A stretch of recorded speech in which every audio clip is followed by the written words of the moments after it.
Tafsir Al-Azhar Quran Surat An-Nisa ayat 159 bagian 8. Kian lama hukum gereja kian mendalam atas kerajaan dunia. Pada tahun 430 Santa Agustinus mengeluarkan undang-undang yang lebih keras supaya dijalankan dengan kekuasaan, menghukum orang-orang yang melanggar ketentuan gereja itu.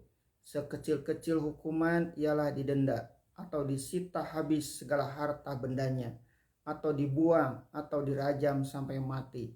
Santa Agustinus memberikan penjelasan ketika menulis tafsir dan perjanjian lama bahwa kekuasaannya lebih tinggi daripada seluruh kekuasaan dan tidak boleh dibiarkan ada satu pendapat yang tidak dikuatkan oleh kitab suci. Beberapa tahun setelah Santa Agustinus meninggal, Uskup Roma mengeluarkan daftar buku-buku yang diharamkan membacanya kepada orang-orang yang beriman. Pada tahun 494, Paus Galasius mengoreksi balik daftar itu dan menambahnya di sana-sini.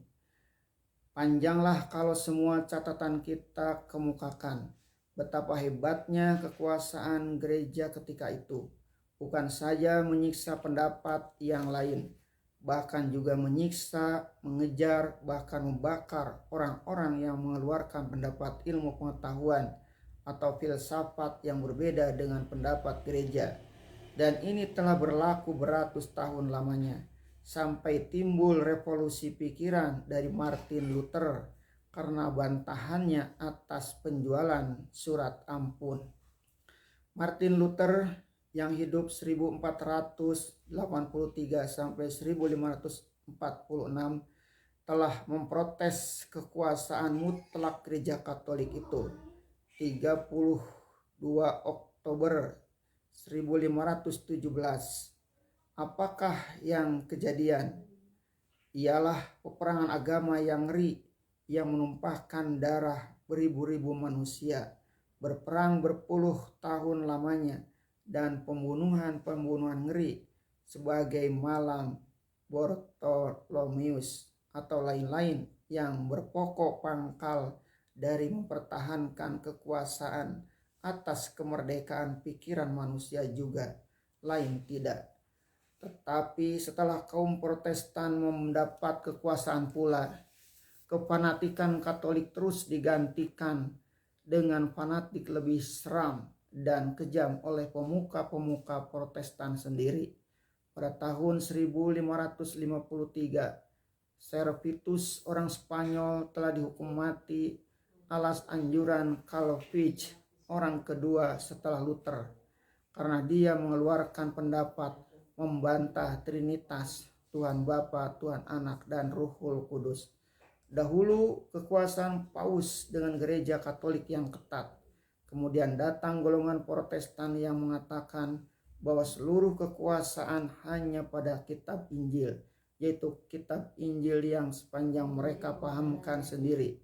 Siapa yang menentang mati tantangannya. Pada abad ke-16 timbul gerakan Socinianus yang menolak kepercayaan Trinitas dan Tuhan hanya satu, dan Yesus bukan Tuhan atau anak Tuhan. Mereka melarikan diri. Gerakan ini timbul di Italia sendiri. Pengikutnya lari ke Swiss, tetapi sampai di sana mereka telah diusir oleh Calvin sendiri, sehingga lari pula ke Transylvania dan Polandia. Mereka ini memang memegang pendirian toleransi. Jangan memaksakan kepercayaan dengan kekerasan. Karena pengaruh Socinianus ini, maka Castellon de Savoy memproklamasikan kebebasan berpikir dan menolak paksaan. Kehebatan pertentangan di Eropa karena tidak ada kemerdekaan menyatakan pikiran inilah yang menyebabkan banyak orang Inggris melarikan diri, berpindah karena dibawa keyakinan agama ke benua baru Amerika. Dari itulah terkenal pilgrim kaum haji, artinya kaum yang hijrah karena inginkan kemerdekaan paham agama. meninggalkan pelabuhan Plymouth sebagai sambungan dari paham Sosinus dahulu itu yang tidak percaya lagi kepada salib sebagai penebus dosa manusia, tidak percaya kepada dosa waris, dan percaya bahwa Tuhan hanya satu, yaitu Allah. Sehingga kalau kiranya kaum Unitarian mau percaya kepada Nabi Muhammad, bolehlah disebut bahwa akidah mereka telah jadi satu dengan Islam. Bagaimanapun, namun di luar gereja orang telah maju berpikir. Kalau dahulu ancaman hukuman mati bagi siapa yang menyatakan paham berbeda dari ketentuan gereja, namun akhirnya di benua Eropa timbullah gerakan baru yang tidak takut lagi jika dikatakan murtad atau dikucilkan. Auguste Comte membuat agama humanisme. Voltaire dan kawan-kawannya menegakkan agama akal, deisme yang tidak bergereja. Orang-orang ini tentu sudah dipandang kafir oleh gereja, namun semuanya itu menjadi bukti bahwa kepercayaan Nabi Isa mati disalib karena menebus dosa manusia bukanlah suatu hal yang yakin, yang benar kejadian, melainkan kepercayaan yang telah diputuskan dan mesti diyakini. Benar atau tidak kejadian itu bukanlah soal. Yang soal ialah kalau kepercayaan itu runtuh atau diragukan, niscaya runtuhlah agama Kristen, sebagaimana terbayang terus-terus dalam perkataan Dr. Verkuli dan Dr. Zemer yang kita salinkan di atas tadi. Dalil-dalil yang terdapat di dalam kitab-kitab Injil itu sendiri sudah disalin dan diterjemahkan ke dalam beribu-ribu bahasa di dunia ini. Meskipun salinan-salinan itu kadang-kadang sudah terjauh dan pokok kata aslinya, namun kesan bagi orang yang membaca dengan bebas tidaklah dapat meyakinkan bahwa Isa Al-Masih lah yang disalib itu. Dia ditangkap malam hari. Kitab Yahya 18 ayat 3. Serdadu-serdadu yang datang mengerumuni dia dengan senjata lengkap terpaksa membawa suluh atau obor karena hari telah gelap malam, sedang serdadu-serdadu itu tidak seorang pun yang tahu siapa dia, sehingga Yudas dari semula telah memberi isyarat kalau orang itu diciumnya, itulah dia Yesus.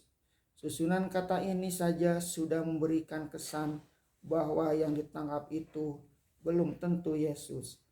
Dalam Yahya 18 ayat 6 diterangkan bahwa setelah Al-Masih mengatakan, "Akulah dia," orang-orang itu undur dan rebah ke tanah.